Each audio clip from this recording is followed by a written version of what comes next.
आपका क्वेश्चन है कि सर घर में पुरानी मूर्तियां रखनी चाहिए या नहीं रखनी चाहिए। देखो, घर में अगर आप पुरानी मूर्ति रखना चाहते हो तो बिल्कुल रख सकते हो, कोई दिक्कत वाली बात नहीं है, परंतु वो बहुत पुरानी ना हो। जैसे क्या होता है ना कि दादा, फिर उसके दादा ने, मतलब पीढ़ी दर पीढ़ी जो मूर्तियाँ, मैं मूर्ति की बात कर रहा हूँ, मंदिर की बात नहीं कर रहा। कुछ लोग कंफ्यूज हो जाते हैं कि अरे सर आप तो ऐसा बोल रहे हो ना, मैं मूर्ति की बात कर रहा हूँ। अगर आपको इतनी बड़ी मूर्ति गिफ्ट के रूप में दी गई है, इट्स ओके, वो बहुत अच्छी बात है, वो आपको फलित होगी। अंगूठे के बराबर अगर आपको मिल रही है या उससे थोड़ा ऊपर नीचे है तो इट्स ओके। बट ये साइज़ की जो मूर्ति है, पहली बात तो वो नई हो चाहे वो पुरानी हो, घर में बड़ी मूर्ति रखना, चाहे वो मेटल की हो, चाहे वो सेरेमिक की हो, चाहे वो किसी भी चीज़ की हो, घर में बड़ी मूर्ति रखना थोड़ा वर्जित होता है, क्योंकि हम उस मूर्ति का मान सम्मान आदर नहीं कर पाते। तो पहली बात यह है कि घर में अगर बड़ी मूर्तियां हैं तो आप कोशिश करो कि उसे मंदिर में रख दो या जल प्रवाह कर दो, और आप एक छोटी मूर्ति रखो, वो आपको फ़ायदा करेगी।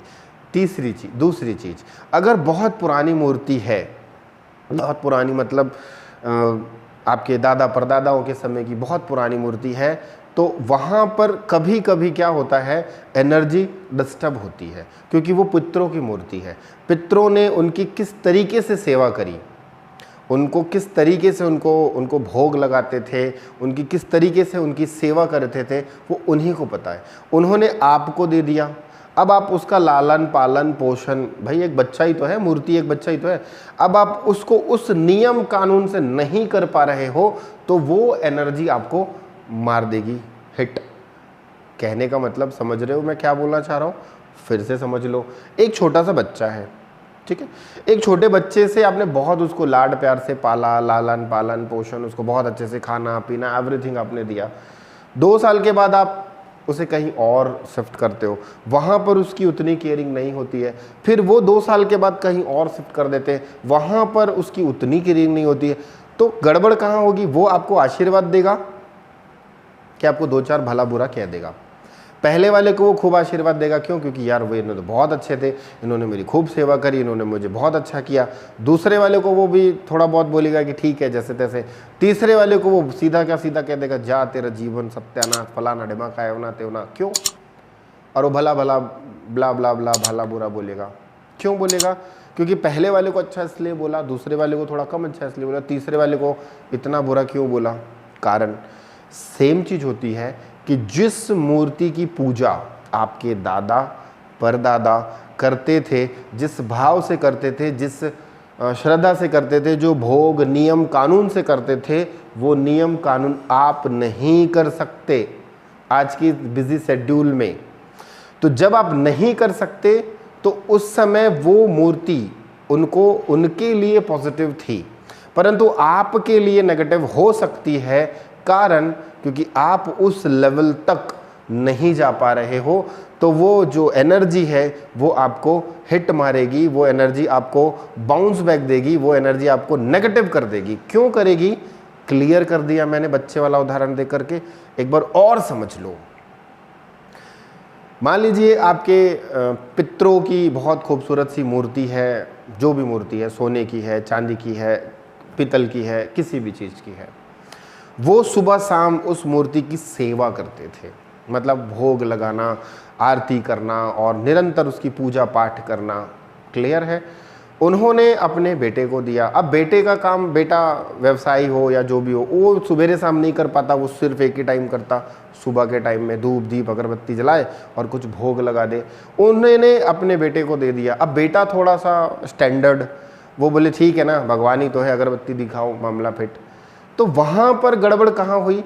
3rd पीढ़ी तक जब वो चीज़ें आएगी, या फिर वो बेटा उसकी उतनी ही सेवा करे कि मेरे दादा की दी हुई चीज़ है, मेरे को उतनी ही सेवा करनी है, इसकी मैं सेवा करूं। क्योंकि आज के समय में क्या होता है ना, लोगों के पास समय का अभाव है, हर व्यक्ति शॉर्टकट चाहता है कि यार शॉर्टकट में हर चीज़ निपट जाए। मैंने देखा है जब वो भगवान की पूजा होती है तो पंडित जी को कहते हैं, पंडित जी थोड़ा जल्दी कर दो ना, पैर में दर्द हो रहा है। मतलब पंडित जी को भी शॉर्टकट, भगवान को भी शॉर्टकट में निपटाते हैं। तो अब मान लो एक पढ़े लिखे टैलेंटेड बंदों को वो मूर्ति मिल गई, तो वो उसका आदर करेगा, ऐसा नहीं है कि वो नहीं करेगा, परंतु उसका उतना सम्मान नहीं करेगा। वो क्या करेगा, अगरबत्ती दिखाएगा, रख देगा, जो भोग लगाना है लगाएगा, नहीं तो हाथ जोड़ेगा, निकल लेगा। अब उस मूर्ति की क्या आदत पड़ी, लग्जरी में जीने की। उसको सुबेरे शाम भोग चाहिए, उसको बढ़िया ये चाहिए, उसको मतलब वो मूर्ति में एनर्जी होती है। अब फर्स्ट वाले ने तो खूब पूजा पाठ करी, सेवा करी, उसको बहुत फलित हुई।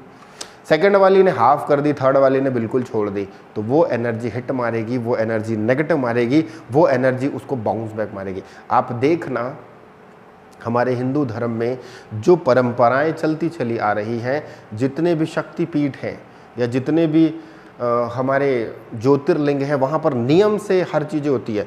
पंडित चेंज होते रहते हैं परंतु नियम नहीं तोड़ा जाता।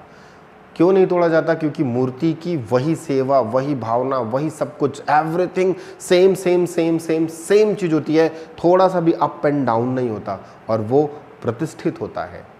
बात समझ में आ रही है? पुजारी चेंज होते रहते हैं मगर पूजा का पैटर्न चेंज नहीं होता। फिर कह रहा हूँ, पुजारी चेंज होते रहते हैं मगर पूजा का पैटर्न चेंज नहीं होता।